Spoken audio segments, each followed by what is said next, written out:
Oke, mari kita mulai bedah materi kita kali ini. Kita bakal mengupas tuntas sebuah metafora spiritual yang dalam banget yang memetakan perjalanan puncak dari perasaan batin kita. Sumber pembahasan kita ini berpusat pada intisari surat ke-70, yaitu Al-Ma'arij. Dan jujur aja, ini ternyata nyimpen panduan yang luar biasa soal gimana hati kita atau kolbu itu berlatih dan mendaki. Ini bukan sekedar teks kuno ya, tapi benar-benar semacam cetak biru buat psikologi spiritual kita. Nah, coba perhatiin deh. Ada yang super menarik di sini, yaitu angka raksasa ini. 50.000. Dalam sumber aslinya, ini ngewakilin hitungan tahun metaforis yang dibutuhin para malaikat untuk naik menghadap kepada Yang Maha Kuasa. Mengapa angkanya bisa segede itu?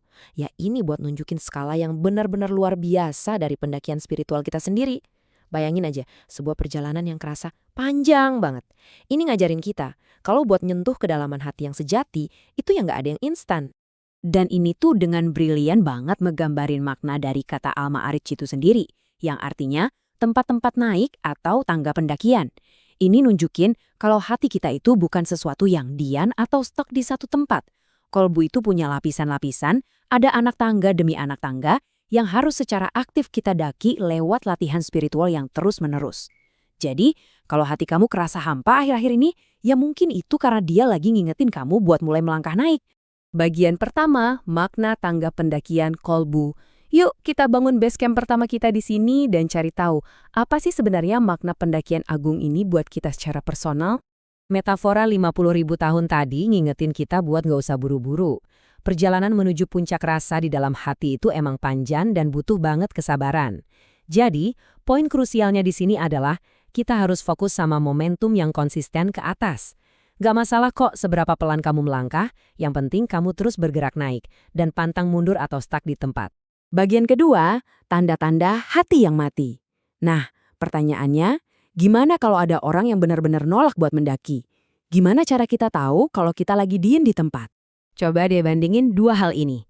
Di satu sisi, ada hati yang mati, dan di sisi lain, hati yang aktif. Teks sumber kita nyorotin banget fenomena di mana ada orang-orang yang malah ngejek dan nantangin datangnya azab atau konsekuensi ilahi. Mereka ngerasa aman-aman aja tuh. Nah, mereka yang berani nantangin konsekuensi ini sebenarnya udah kehilangan perasaan batin mereka sepenuhnya.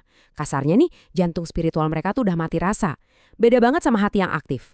Hati yang aktif itu punya khauf, semacam rasa takut yang penuh kehati-hatian dan rasa hormat, yang justru bikin mereka terus terdorong buat memperbaiki diri. Lanjut ke bagian ketiga, 9 ciri hati aktif. Kita bakal lihat gimana ini ngebentuk semacam perlengkapan esensial atau toolkit yang dibutuhin banget sama setiap pendaki spiritual.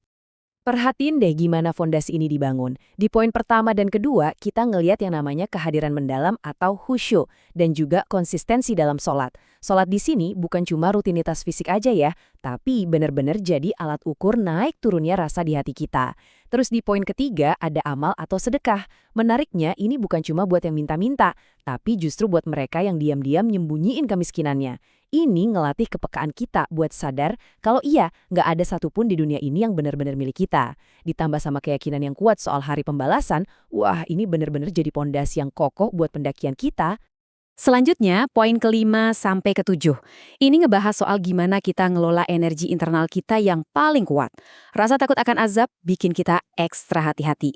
Terus soal menjaga kemaluan. Energi seksual itu disebut-sebut sebagai energi rasa yang paling kuat loh. Jadi dengan menjaganya, berarti kita lagi secara sadar ngarahin rasa kita naik ke level yang lebih suci.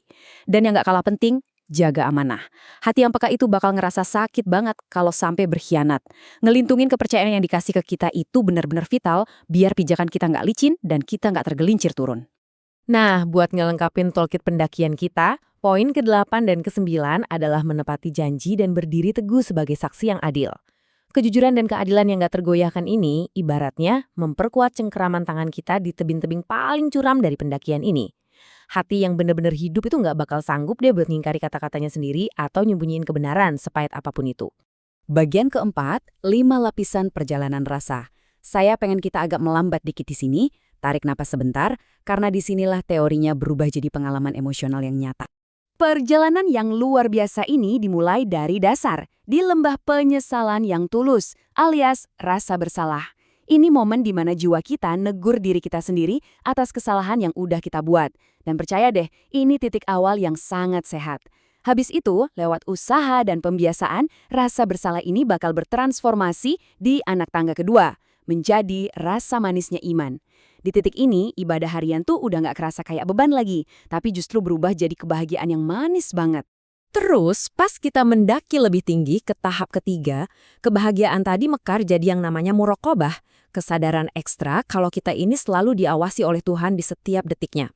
Nah, kehati-hatian ini kemudian ngelahirin lapisan keempat, yaitu qurb atau rasa dekat yang nggak tergoyahkan. Di fase ini, rasanya doa-doa kita langsung dijawab dan kedekatan ini jadi semacam jangkar yang nenangin banget, yang nahan kita bahkan pas lagi dihantam badai paling parah di kehidupan kita. Dan akhirnya, di puncak absolut dari pendakian kolbu ini, kita nemuin rasa fana atau lebur.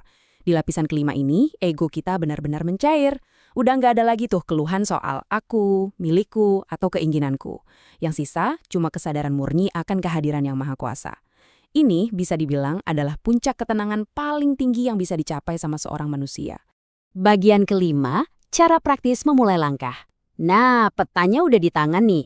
Sekarang gimana sih tepatnya kita ngambil langkah pertama yang super penting itu hari ini juga? Tindakan-tindakan ini tuh bukan cuma daftar aturan kaku ya. Ini langkah super praktis yang bisa langsung kamu praktekin. Mulai dari memperbaiki fokus sholat kita tiap hari, proaktif nyari tetangga yang lagi kesusahan tapi malu buat minta tolong, sampai belajar nundukin pandangan di era yang penuh gempuran visual kayak sekarang. Tiap kali kamu jujur pas bersaksi, atau nepati janji sekecil apapun, kamu itu lagi secara instan naikin peringkat spiritual kamu dan mendaki anak tangga Al-Ma'arij tadi. Memang sih, dengar kata pendakian 50.000 tahun itu awalnya bikin keder banget. Tapi coba ingat kutipan indah ini. Setiap langkah kecil dan konsisten yang kamu ambil ke atas, itu punya kekuatan yang luar biasa. Langkah-langkah kecil inilah yang bakal nyembuhin kematian hati dan ngehidupin lagi kepekaan batin kita. Ingat, nggak usah buru-buru. Nikmatin aja proses naiknya. Sebagai penutup, saya mau ninggalin satu pertanyaan yang lumayan personal buat kamu renungin. Coba lihat lagi peta pendakian dari rasa bersalah sampai ke tahap meleburnya ego tadi. Di anak tangga manakah hati kamu lagi berdiri hari ini? Dan yang paling penting, tindakan praktis apa yang bakal jadi langkah kolbumu selanjutnya besok pagi? Terima kasih banget udah nemenin di sesi bedah materi kita kali ini, dan selamat melanjutkan pendakianmu.